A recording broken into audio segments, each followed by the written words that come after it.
It's looking kind of steepish on that side. That's the northeast aspect of the mountain. In this area of the world, most of the mountains are like that. They're steeper on this side, like that one there is steep on that side, the northeast side. That's why they have that company called the North Face. Maybe some of you have heard of it. It's a mountaineering equipment company.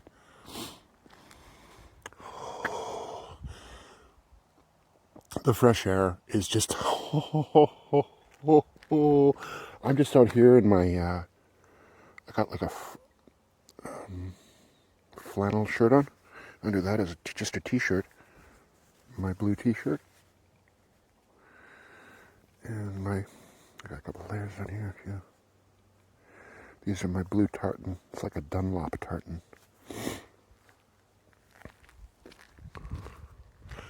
Maybe I'll back off here a little bit. There we go. Bigger picture. Give you a nice view of the valley here.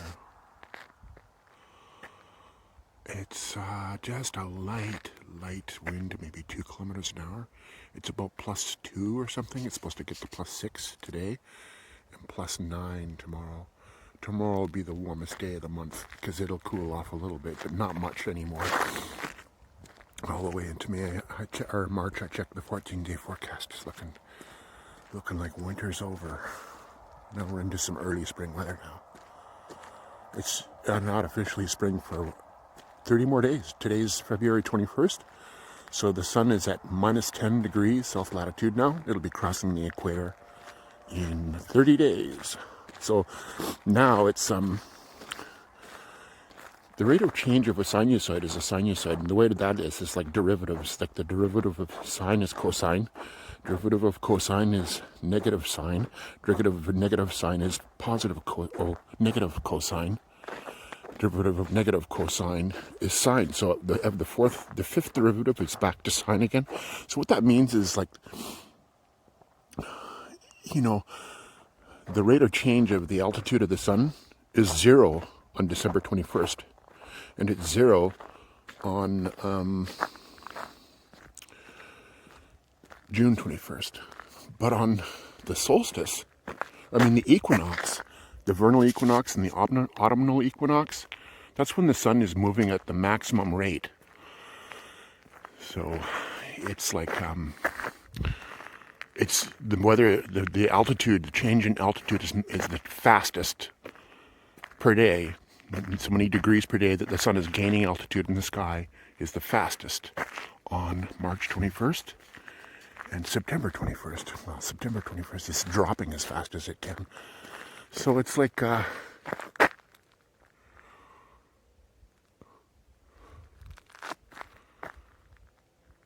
there's the sun. This thing is pretty good with that, isn't it? Doesn't really it adjusts or something. Exposure. This is the end of the road. I don't know if there's a trail down there. I could go exploring. I'll see what the conditions like. It's maybe not too icy. I'm going to make this 10 minutes.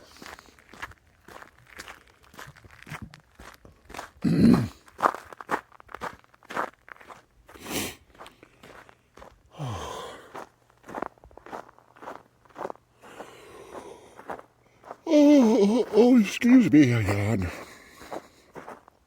I used to do that when I was mountain biking and I was feeling a little tired. You yawn. Because I read something about how it helps your brain get oxygen. I don't know why it works. It works. Back in the mountain biking days when I'd climb mountains on a mountain bike. This one mountain I used to climb was from Vernon, BC, or Invermere to the top of the mountain. 6,000 vertical feet. That's over a vertical mile. And it stretched over 35 kilometers of switchbacks and logging roads. And I did the whole, and then you go down the other side. It was a loop, a 70-kilometer loop. I did it in 4 hours, which is not bad, considering I wasn't really, a professional athlete or anything. Man, those were the days. I don't think I'll be doing that anymore. It's not good for you, really. That's probably why I ended up with it's not, they say like cyclists and mountaineers get this atrial fibrillation It's because they lose too many minerals when you're sweating. So if you're not sweating too hard, it's okay.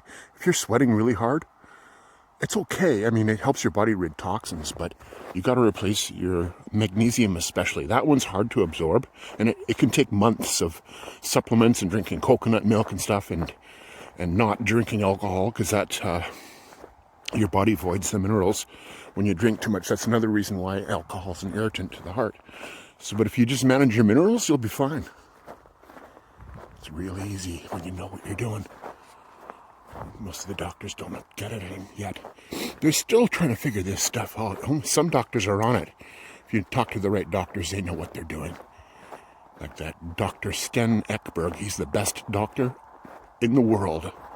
Just about, I think. He understands everything at a very deep level because he was a decathlete. So he had to... Athletes always are really, really, really, really, really, really, really healthy people, and they've got doctors helping them out. Good doctors, like holistic doctors that are trained in managing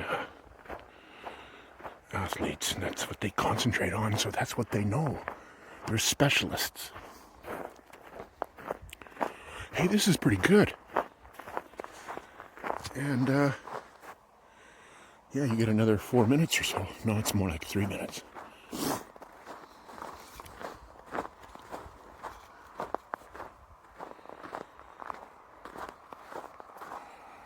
Hi.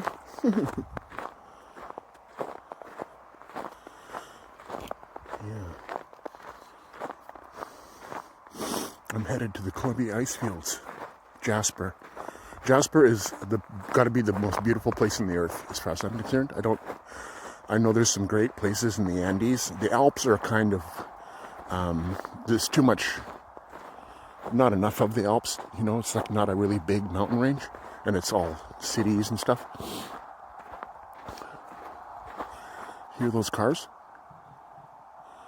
You don't hear that in Jasper. Jasper's a fairly remote mountain park. It's a national park. Jasper National Park. I'll have to get a pass. It's about $100 a year for the pass, the car pass. And then the camping is like $30 a night. Yeah, it's really expensive. Unless you go to maybe, I know where, like Snaring River is my favorite because it's about 20 kilometers out of Jasper town site. And it's like only $20 a night. But you get firewood. So you can have fires. It's really nice. I'm going to get a fishing rod. I'm going to do some fishing. Fishing for brook trout, speckled trout, rainbow trout, cutthroat trout. Yummy. And they eat bugs too, so they're really healthy fish. It's au naturel. Hey, we're into some shade now. 8 minutes, 27 seconds. We're still good. I'm doing the standard 10-minute YouTube preference so that I get maximum viewers to my channel, which is going to be probably mostly like tourism, yoga, relaxation with kind of like an ASMR-ish style. I think I'm going to be not so direct ASMR, but I'm just going to incorporate that kind of, it's like a philosophy to me. Other people think it's like eroticism. That's fine. I think it's more, that's just like, it can trigger that. That's just a secondary trigger as far as I'm concerned.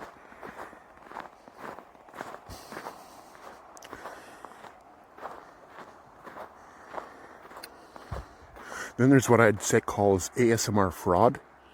That's when an ASMR artist is maybe having some personal problems, and they let it out, and that gets into your head, and then you got the problem too. You know what I'm saying? So that's all I'll say about that. Yeah. Oh, look at that shack. That looks like a perfect place to live. I like it like that. I wanted to be a hobo when I was younger. Okay, we got 10 minutes. I don't know, there was something fascinating about the freedom of them.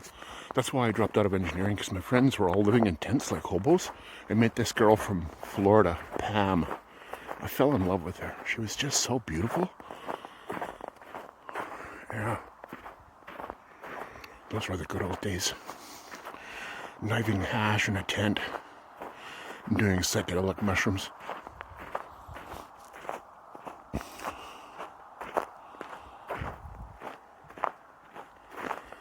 Yeah. Blinded by the light. The lyric, it's Manfred Mann. Actually, it's a Bruce Springsteen song, but Manfred Mann sang it. It's something about looking into the sun, because that's where the fun is. That's where the fun is. It didn't seem like engineering was going to be much fun to me. So I concentrated on freedom. Yeah, I was mountain biking all the time for an entire decade. Mountain biking and hiking, and then I started scrambling, hiking mountains. Once I got to about 30 mountains, I thought, hey, I got a list here. I'm a peak bagger now. I'm bagging peaks. I made it to 75. I think I might make it to 100. I wanted to have, my lifetime goal was 100 mountains, which is not many compared to some people. There's this guy. His name was, unfortunately, Rick got it. A rock in the head on Mount Little or something. It's in the Valley of the Ten Peaks. That's used to be on the back of the Canadian $20 bill. It's up by Moraine Lake, which is near Mount Temple, which I've climbed 3 times. But Valley of the Ten Peaks, yeah, he was up there. He got a rock in the head. Rick Collier was a teacher in Calgary, but he had over 600 mountains climbed. Like, they called him Senior Goat. He was the senior goat. I'm not sure if he climbed all the 11,000 foot peaks. First guy to do that was a guy named Don Forrester. And he started at the age of 40. Yeah, the guy started at the age of 40. He ended up having a heart attack, though. I don't know why, what happened. Like I think heart attacks can definitely be avoided if you manage your health properly. He probably just was making mistakes in his diet or something. I don't know. I know he liked eggs and bacon for breakfast, and there's nothing wrong with that. It's high fat, but he's probably getting a lot of carbohydrates too, which is really not good for you, eh?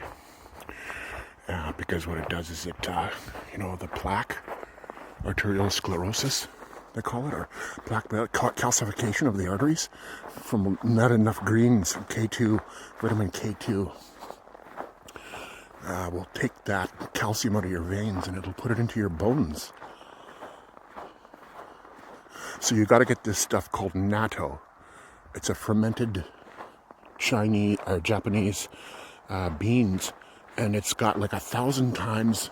No, it's about 10 times, I think, more vitamin K than any other food. They studied it, and they couldn't understand why Japanese women look so young. It's really good for your skin too. But they have the longest life expectancy. So those people just are really, I don't think it's just arbitrary. I think there's a certain brilliance, and they have an instinctive knowledge of what's good for them. Somehow they've got it all figured out. There's the Kettle River. It's frozen still. There must be some open water though, because I saw a raptor circling around like he was fishing. They kind of hover above the river, look for fish. It was like some sort of a big hawk. Maybe a copper-tailed hawk or something, I don't know. Okay, we got 14 minutes. I guess I'm going to stop it now. I'm going to keep walking, but this is enough. You've seen enough.